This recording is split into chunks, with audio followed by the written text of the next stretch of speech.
Welcome to the Brad and Taylor Show. Today we have Jim Blankenship.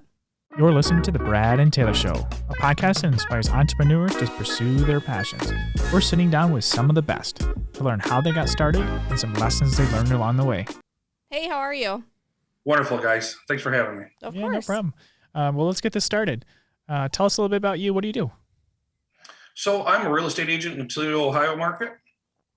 Nice. How long have you been in real estate? So I've been a licensed agent for going on 3 years. I've been in real estate for probably closer to 10, 15. Oh, nice. What'd you do before real estate? So before being an agent, I was a licensed builder. Oh, nice. Okay. Oh, yeah. So is that what you started with? How'd you get into that? Like, that's kind of I see both sides. And how'd you get into that? It started out as summer jobs. Oh, nice. As soon as I graduated high school, I had a summer job, went to work for a small contractor doing things and picking up lumber and sticks, and kind of escalated from there. I actually went to work at lumber yards. Nice. And eventually started doing side jobs, and just got talking to different people in the industry, and well, how do you guys do this and how do you do that, and just tried to soak up the knowledge. Nice. That's pretty cool. What kind of transitioned you into getting your license then? So you're doing that for a little while. So what made you decide? Old age. Okay. You're like, we're changing it up. We're changing it up. Done with that manual labor. Correct. I mean, I've been fortunate enough to live in different parts of the country to build with different builders and work for different people. And it was time to come home. And I had a great friend that had just started in real estate, and he's like, "Come work with me. Let's get this going. Let's start a business." And it's just kind of taken off from there. That's awesome.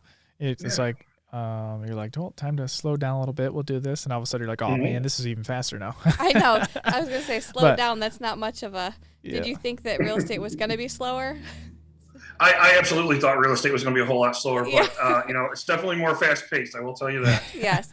Yeah. And that probably helped you out a ton, especially for doing real estate now. Cause you're like, hey, I know how it's built, blah, blah, blah. I know how to do everything. I know like what to look for, all this stuff. And it like, do you do a lot more? Knowledge. Do you do new builds or like a lot now? Or what you mainly do right now? I guess what you're asking is selling and helping people buy homes. Is that where you're going with it? Yeah. So do you what's your main? Because I know you're doing buying and selling right now. What's your main client right now? Oh, geez, it's a broad client base, especially just starting out where I'm at. Yeah. A lot of it are first-time home buyers. Yep. I am getting some repeat clients now, being in the industry for a few years, which is nice. There's a lot of different avenues that people we meet, and different people that we get to work with. So yeah, that's awesome. Before you got started into real estate, you had that construction background. I'm sure that helped you getting into the real estate and showing the homes now. Is there any homes that stick out for you? Maybe you don't want to go back into, worst property that you've been to? Well, I mean, there's definitely some places that you don't feel comfortable going into. Yeah. Mainly when you got to bring a screw gun to enter the house, or a drill. Yep. Those usually aren't my favorite, but you have to go where the client asks you to. Mm-hmm. Yep. So did you have one recently where you had to unscrew the windows and doors? Yeah, absolutely. Just a few weeks ago. Okay. So luckily I carry some tools in my car with me. So Under the showing notes it says bring drill. Yeah, bring the usually in the entrance or the codes to get in the house, it'll say bring a screwdriver. So. That's funny. Are you on a team right now, or do you run a team, or what do you got going on, or just you by yourself? No, so that may be in the future. Right now, I'm by myself. I was working with a friend when we got started in the industry, and we're both strong personalities, and we both kind of taken our businesses in similar directions. And it's nice to have somebody to bounce things off of, and people to help you out and so forth. But yeah, I'm a one-man show as of right now, but definitely getting to the point where I need to expand a little bit. So. Yeah, that's awesome. When you decide, when do you think, like when you do maybe expand, what do you think your first person that will join your team? It'll be like a showing agent or an admin, or what do you so I do have, an admin right now that's working with me or just started here recently. Yeah. She's absolutely wonderful. keeps me organized. Yep. It's my worst downfall is organization. Yep. But I understand that. I'm at a great brokerage right now, and just extremely supportive. They got a lot of agents here that are looking, that are starting out in the industry.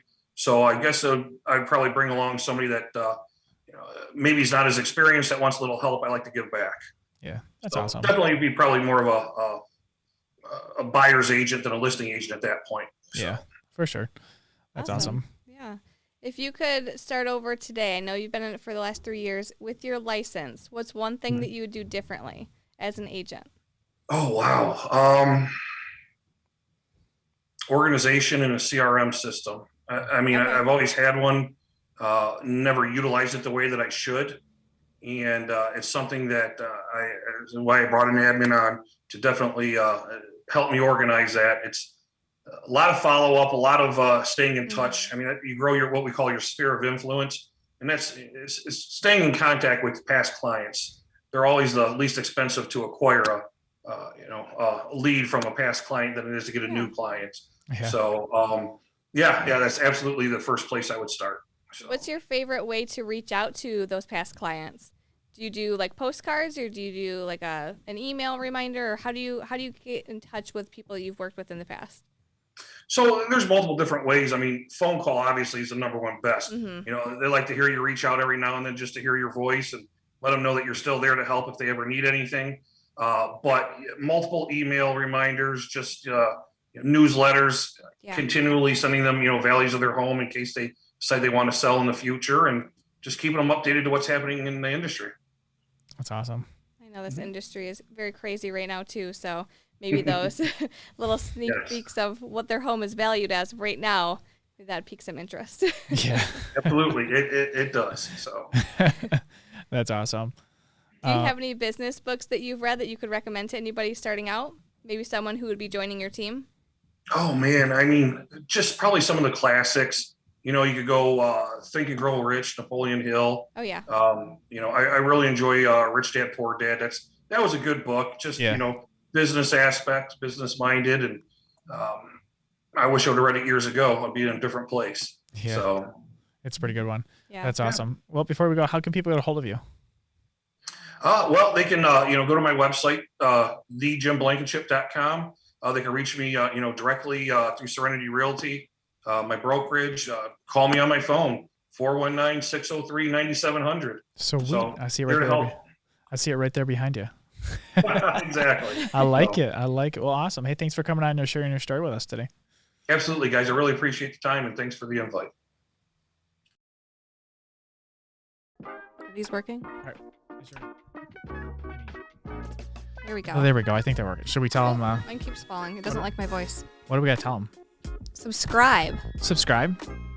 What do we got to point at? Hey, I think there's a subscription button. Like it might be there. It might be right there too. Somewhere. Find it. It's red. Yeah, and it's blue. It's green. I don't really know. It's a color. This mic isn't even attached. Did you plug these in? Well, I guess. I wonder if they can hear us. Yeah, I wonder if they hear us. Well, we should probably tell them if they can hear us. We should probably tell them also give us a 5-star review if they're listening on Apple. That'd be cool. 5 stars, guys. Share it with everybody they can think of. We won't take 4 stars. Taylor, I don't even think these are on. I don't think this is working. This is not working.